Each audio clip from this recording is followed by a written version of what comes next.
सगळी चांगली जमीन पाणी सगळं मराठीच्याच लोकांकडं.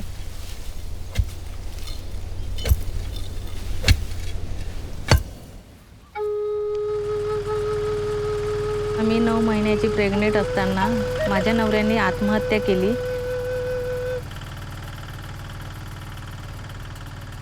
टोटल आमच्या इथले सगळे दलित लोक उसाला जातात. दलिताला जमीन नसलेल्या काय करायचं. त्या बाबासाहेबामुळं मग त्या पडीक जमिनी ताब्यात घेतल्या. मग त्या आम्ही कसायला सुरू केलं.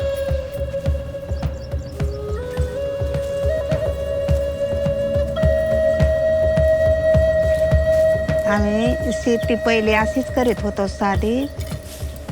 माझे बाबा 3च पिकं लावायचे, कापूस सोयाबीन तुरी. अर्धवावर वाहत होती, अर्धवार मग त्यात देत होती. म्हणजे पूर्ण रासायनिक असल्यामुळे खूप खर्च वाहत. पण स्वावलंबी शेती करायला आम्हाला संधी मिळाली.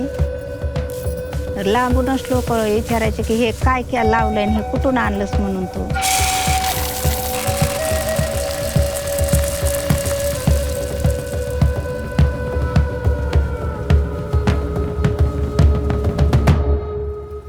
ते म्हणतात तुम्ही कुठून शिकून आलात बाबा, लय शहाण्या झालात का बाया म्हणतात तुम्ही आमच्यापासून.